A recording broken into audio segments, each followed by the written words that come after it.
Moving on to 5.4. So this will not be on your quiz because the quiz is only 5.1 to 5.4.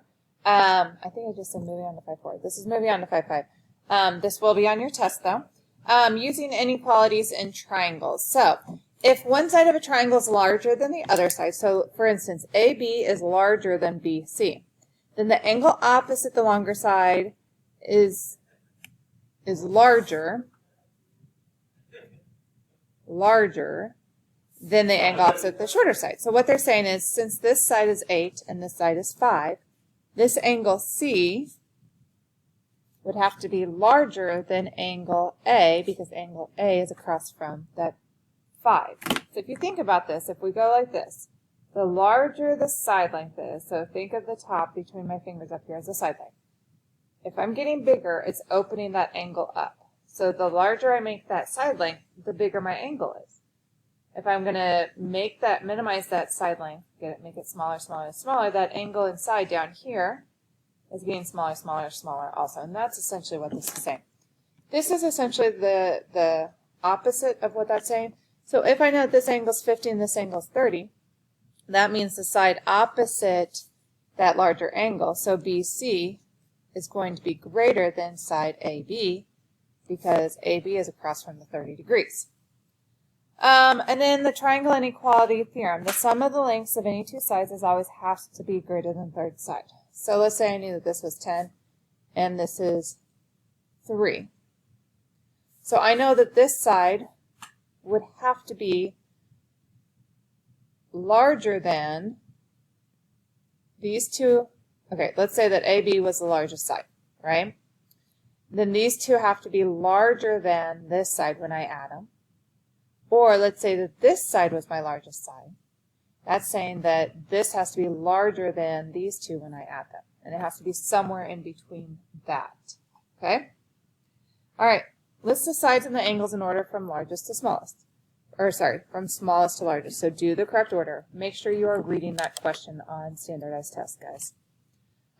Sides and angles. So we're going to do sides over here.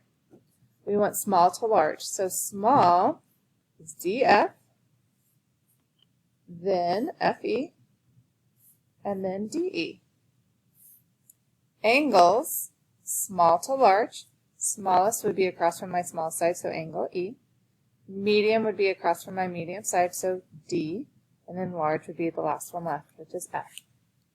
So if I know this is 90 and this is 32, 90 plus 32 plus x has to equal 180, right? So if I subtract 90, I'm left with 90. Then if I take 90 minus the 32, that leaves me 90 minus 30 is 60. 60 minus the 2 is 58. So that leaves me 58 degrees here.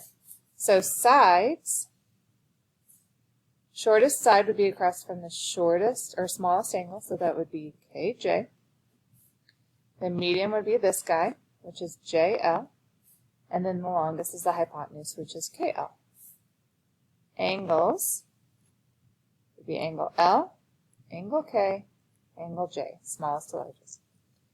Is it possible to construct a triangle with the given sides? Remember, the rule here is my two smaller sides have to be greater than my biggest side. So two smaller sides right here, they have to add to more than my longer side. So 3 plus 4 is more than 5, so this one would be a yes. This one, here's my smallest and here's my smallest. So 22 plus 26 would have to add to more than 65. That is what? 48 is not greater than 65, so this would not make a triangle. Because what would happen would be that this side would be like this long, this side would be this long, and my segment would not be long enough to connect to that third side. Okay? This one, here's my smallest and here's my smallest, so 39 plus 6 is equal to, or sorry, not equal, it has to be greater than 43. So I get 45 is greater than 43, and so then that's a yes. Describe the possible lengths of the third side. Okay, so when we're talking about the possible lengths of the third side, we don't know if that third side is the smallest, medium, or largest. So we actually have to come up with a range of answers to allow for it to be the smallest side through the largest side. So if it is the smallest side, that would mean that x plus 4 would have to be greater than 12. But if it's the largest side, that would mean that 4 plus 12 would have to be greater than that x. Okay? So if it's your smallest side, you add it to your other smallest side, it has to be bigger than your biggest side. But if it's your largest side, then your two smaller sides, which in this case would be these two, would be bigger than your biggest side. So I'm going to subtract 4, so I get x has to be greater than 8. And then these, I'm going to flip everything around, so x comes first. X has to be less than, what is that, 16? So it actually becomes an inequality, a compound inequality, where x can be in the middle. And this is saying that, okay, x is going to be bigger than 8, but it's going to be smaller than 16. So it can be any of those answers in between. Okay? Next one, same idea. We could take x and add it to our smallest side, but that has to be bigger than my biggest side. Or if x is my biggest side, I would take my two sides given, add it, and that has to be bigger than my third side. So I'm going to subtract 6, so I get x is greater than 3, 15, or x is smaller than 15. Written as a compound inequality, that would be 3 is my smallest side, 15 is biggest, x always goes in the middle. So x is bigger than 3, or 3 is less than x, but x is smaller than 15. And when they say smaller, it's not also equal to. It actually has to be smaller. So it can't be 15. It would be 14.99999, and so on. Okay? Same units. I should have been checking this the whole time. Those are in feet, feet, inches, inches, yards, yards. If they're not, you need to change to the same order. So maybe it's my smallest side, so I'm going to take my smaller side, 16. I'm going to add x to it, and that has to be bigger than 21. Or maybe it is my biggest side, so I'm going to take these two, 21 plus 16, and that has to be bigger than x. So subtract 16 from both sides, so x has to be bigger than 5.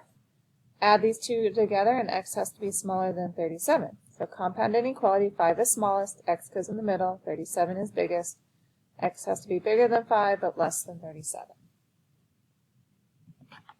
Is it possible to build a triangle using the given side lengths? If so, order the angle measures from least to greatest.